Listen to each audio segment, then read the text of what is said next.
بسم اللہ الرحمن الرحیم۔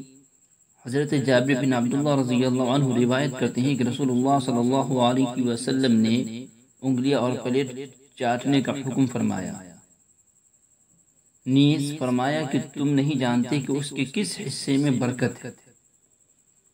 حدیث شریف میں آداب و طعام سے متعلق ہے۔ نبی کریم صلی اللہ علیہ وسلم نے امت کو ہر چیز کا ادب سکھایا ہے۔ مذکورہ روایت کھانے کے آداب بیان کرتی ہے، چنانچہ ہمیں کھانے سے فارغ ہونے کے بعد انگلیوں کو اور پلیٹ کو چاٹ لینا چاہیے تاکہ کھانے کا کوئی حصہ یوں ہی بچا نہ رہے۔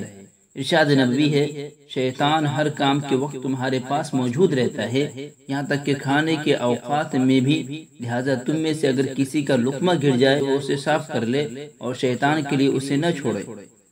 جب کھانے سے فارغ ہو جائے تو انگلیاں چاٹ لے، کیونکہ اسے معلوم نہیں کہ کھانے کے کس حصے میں برکت ہے۔ نبی کریم صلی اللہ علیہ وسلم کی تعلیمات سراپا نور ہدایت ہے۔ آپ کے طریقے پر عمل کرنے والا دل میں راحت و سکون کی کیفیت محسوس کرتا ہے۔ تو کھانے سے پہلے ہاتھوں کا دھونا، دسترخوان بچھانا اور بسم اللہ پڑھنا بھی آداب و طعام میں داخل ہے۔ کھانے کے وقت میں ایک خاص انداز میں بیٹھنا بھی روایت میں آیا ہے۔ جملہ آداب میں بھی یہ بھی ہے کہ کھانا حلال کمائی کا ہو، اس میں حرام اور چوری وغیرہ کی ملاوٹ نہ ہو۔ اسی طرح کسی بھی قسم کے کھانے میں عیب نہ لگانا ادب کے خلاف ہے۔